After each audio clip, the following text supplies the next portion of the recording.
Hey gamers, it's K-Wing here, and yes, I know I've already reviewed Ghostbusters. If you guys want to see the director's cut, then please click the link underneath the subscription tab.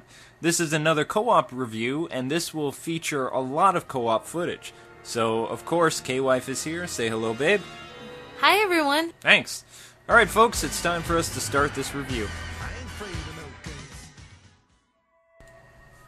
Thanksgiving, 1991. It's been 2 years since Vigo the Carpathian has tried to take over Manhattan and enslave the world. New York has since allowed the Ghostbusters to operate in the city and to pay for any damages during the capturing and elimination process. However, things are about to get a little bit busy for our heroes.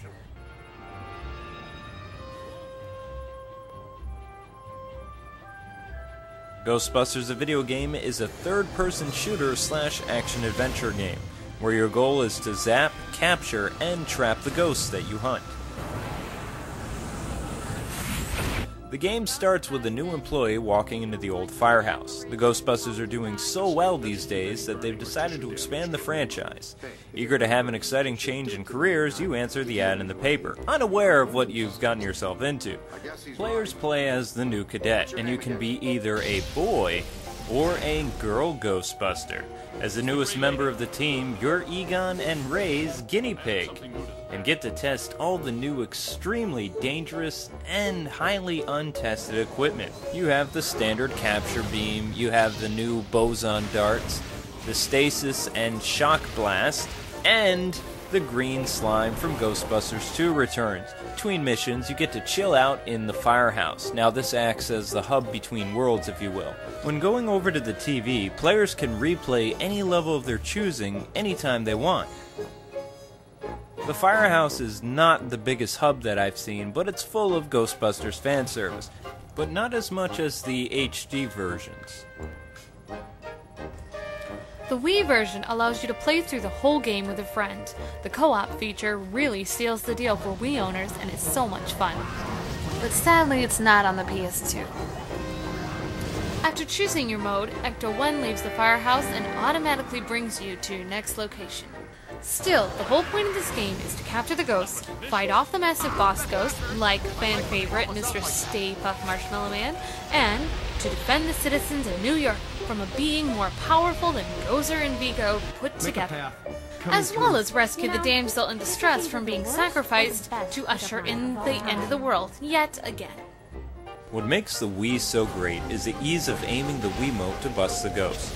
Pressing the B button will fire the weapon, although it's best to just hold it in. As the game progresses, it allows players to use a wide variety of different weapons. Once these are unlocked, players can use them at any time during the gameplay. By pressing left or right on the gamepad, this will cycle through the different abilities that you can use. After blasting the ghost for a while, you'll need to switch to the particle stream, which is necessary to actually ensnare the ghost. Once the ghost is lassoed, you need to slam them around to stun them. The only motion controls aspect is bashing the ghosts around, and you can only do this when the red arrows appear on the screen. Once the ghost is tuckered out, this is a time to unleash the trap. Goodbye, Mr. Ghost! Just because the developers decided to go with a cartoony look doesn't mean this game is lame. Actually, quite the opposite. Another plus is the exaggerated character animations and expressions made this game a lot funnier for the Wii and PS2. Just like the HD counterparts, most of the environments in this game are fully destructible. Well, to a degree anyway. What my husband means in simple English is that all the stuff can be blown up, but you can't blast through walls and ceilings, things like that. The destructive element about this game I loved so much. I guess I was kinda evil. Yes, the destructive element still exists in the co-op feature as well, and K-Wife sure enjoyed destroying everything in her path. Well, K-Wing was a grandma Ghostbuster, too worried to cut loose and destroy everything. And no Ghostbusters game would be complete without larger-than-life ghosts and monsters. Here in the library, you fight a giant bookworm. Gamers also get to slug it out with a revived and angry Mr. Stay Puft. Players may notice that this boss fight is identical to that of its HD counterparts. Mr. Tons of Fun will throw pieces of himself and debris. My favorite stage in this game is the graveyard. With the pouring rain, the misty ground, lots of ghosts, and New York City in the foreground. The two-player element is exclusive for the Wii and adds more ghosts to bust, as well as a split-screen feature, which I wasn't a big fan of at the beginning, but I got over it in about a minute or so. I also like that the detail of the stages and the characters wasn't diminished at all for two-player, which usually when the camera zooms this far away, developers will cut cost by... Most hardcore gamers complain that the Wii game is inferior and doesn't even look like the movie characters. However, Dan Aykroyd said that he was actually pleased with the kooky character animations and the art direction that Redfly took. And some journalists have even said that the voice acting was actually better for the Wii because they feel that actors overacted, and it works better as a cartoon.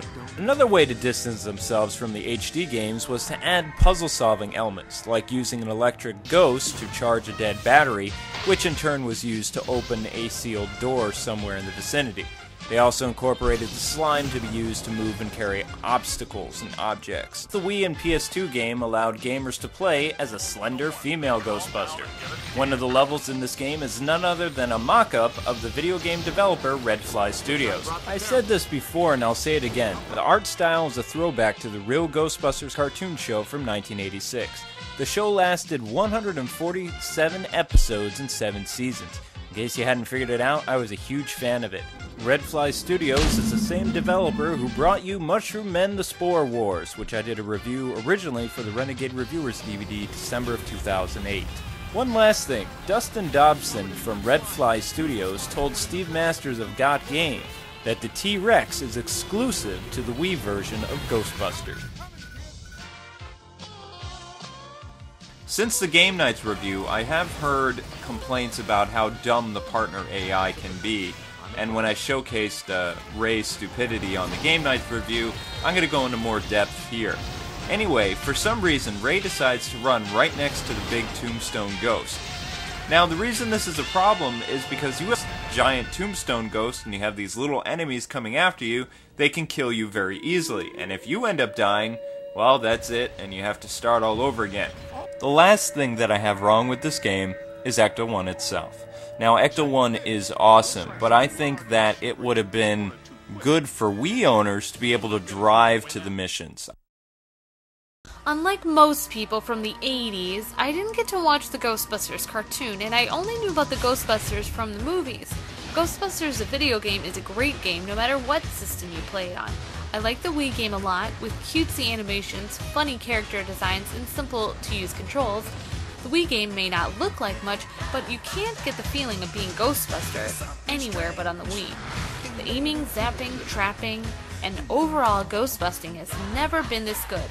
I'm still amazed at how great this game plays. You guys should really consider buying this Wii game because it's fun by yourself or with friends. I agree with you there, babe. Yes, single player has a lot of fun to it, but we really feel that this game is best experienced with co-op play. After all, the Ghostbusters are all about teamwork and busting together.